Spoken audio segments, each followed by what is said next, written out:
اب آپ پوچھیں گے کہ پورا مسلمان بننے کا مطلب کیا ہے؟ آئیے میں آپ کو بتاؤں کہ سچا مسلمان کسے کہتے ہیں اور ایمان کے معنی کیا ہیں۔ آپ کو معلوم ہے کہ انسان ایک کلمہ پڑھ کر مسلمان بنتا ہے، اور وہ کلمہ بھی کچھ بہت زیادہ لمبا چوڑا نہیں ہے، صرف چند لفظ ہیں۔ لا الہ الا اللہ محمد الرسول اللہ، اللہ کے سوا کوئی خدا نہیں، محمد اللہ کے رسول ہیں۔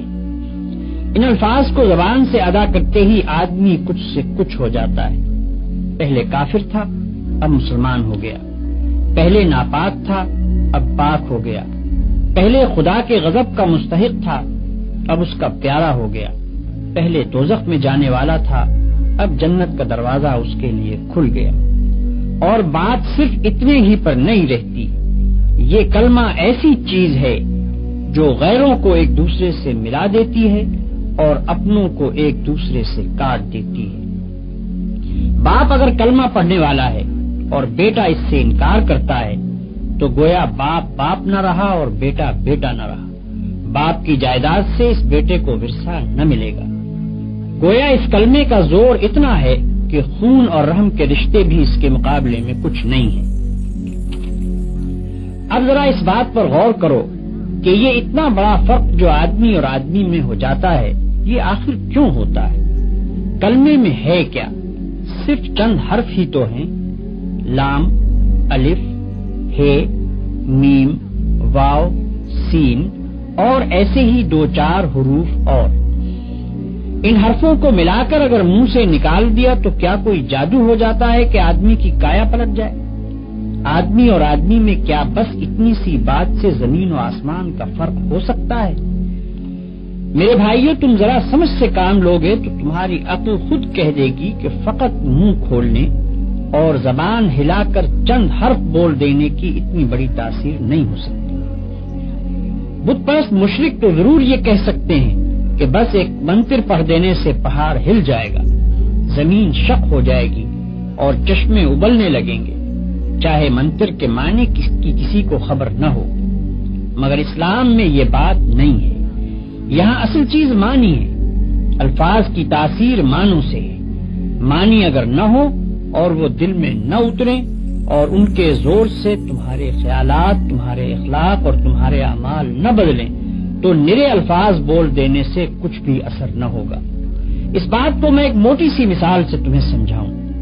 فرض کرو تمہیں سردی لگتی ہے، اگر تم زبان سے روئی لحاف پکارنا شروع کر دو تو سردی لگنی بند نہ ہوگی، چاہے تم رات بھر میں 1,00,000 تسبیحیں روئی لحاف کی پڑھ ڈالو۔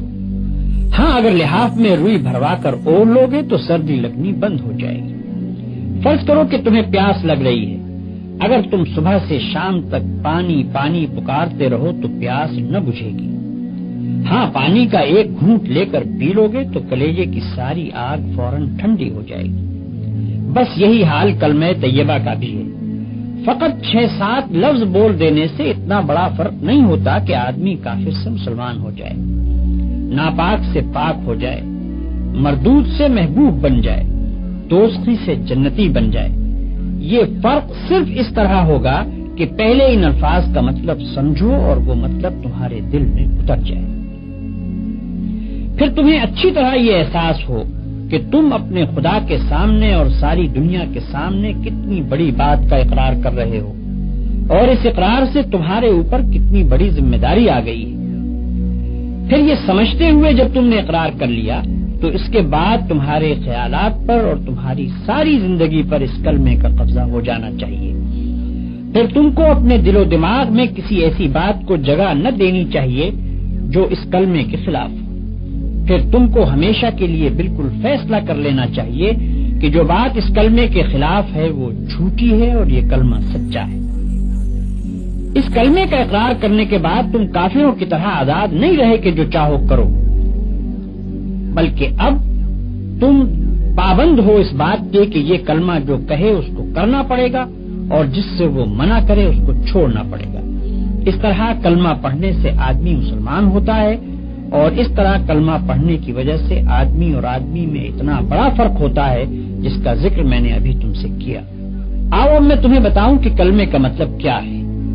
کلمے کے معنی یہ ہیں کہ اللہ کے سوا کوئی اور خدا نہیں ہے اور حضرت محمد صلی اللہ علیہ وسلم اللہ کے رسول ہیں۔ کلمے میں الہ کا جو لفظ آیا ہے اس کے معنی خدا کے ہیں۔ خدا اس کو کہتے ہیں جو مالک ہو، حاکم ہو، خالق ہو، پالنے اور پوسنے والا ہو، دعاؤں کا سننے اور قبول کرنے والا ہو اور اس کا مستحق ہو کہ اس کی عبادت کی جائے۔ اب جو تم نے لا الہ الا اللہ کہا تو اس کے معنی یہ ہوئے کہ اول تو تم نے یہ اقرار کیا کہ یہ دنیا نہ تو بے خدا کے بنی ہے اور نہ ایسا ہی ہے کہ اس کے بہت سے خدا ہوں، بلکہ دراصل اس کا خدا ہے اور وہ خدا ایک ہی ہے اور اس ایک ذات کے سوا خدائی کسی کی نہیں ہے۔ دوسری بات جس کا تم نے کلمہ پڑھتے ہی اقرار کیا وہ یہ ہے کہ وہی ایک خدا تمہارے اور سارے جہان کا مالک ہے۔ تم اور تمہاری ہر چیز اور دنیا کی ہر شے اس کی ہے۔ خالق وہ ہے، رازق وہ ہے، موت اور زندگی اس کی طرف سے ہے، مصیبت اور راحت بھی اسی کی طرف سے ہے۔ جو کچھ کسی کو ملتا ہے اس کو دینے والا حقیقت میں وہ ہے اور جو کچھ کسی سے چھینا جاتا ہے اس کا چھیننے والا بھی حقیقت میں وہی ہے۔ ڈرنا چاہیے تو اس سے، مانگنا چاہیے تو اس سے، سر جھکانا چاہیے تو اس کے سامنے، عبادت اور بندگی کی جائے تو اس کی۔ اس کے سوا ہم کسی کے غلام اور بندے نہیں اور اس کے سوا کوئی ہمارا آقا اور حاکم نہیں۔